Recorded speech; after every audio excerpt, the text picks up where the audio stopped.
Israel सुरक्षा बल ने बड़ा दावा किया है। हमास की हवाई सेना के चीफ आतंकी मुराद अबू को मारने का दावा किया है।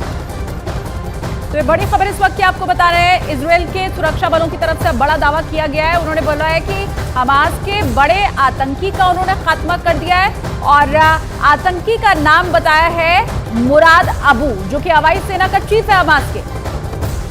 तो हमास आतंकी अबू मुराद को मारने का दावा किया गया है। इस वक्त की बड़ी खबर हम आपको बता रहे हैं। इजराइल सुरक्षा बल ने बड़ा दावा करते हुए कहा है कि हवाई सेना के चीफ आतंकी मुराद अबू को मारने का दावा किया है। हालांकि हमने देखा कि जब से युद्ध शुरू हुआ है, जो इजराइल की तरफ से दावे किए जा रहे हैं, हमास उन दावों को नहीं मान रहा है।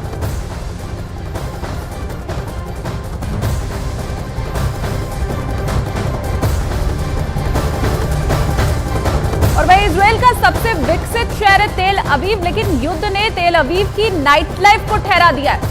इस वक्त यहाँ सन्नाटा पसरा हुआ है। आपको एक रिपोर्ट हम दिखाएंगे कि किस तरीके से वहां पर सब कुछ वीरान नजर आ रहा है और लोग इस वक्त अपनी जिंदगी के सबसे बुरे दिनों को वहां पर देख रहे हैं।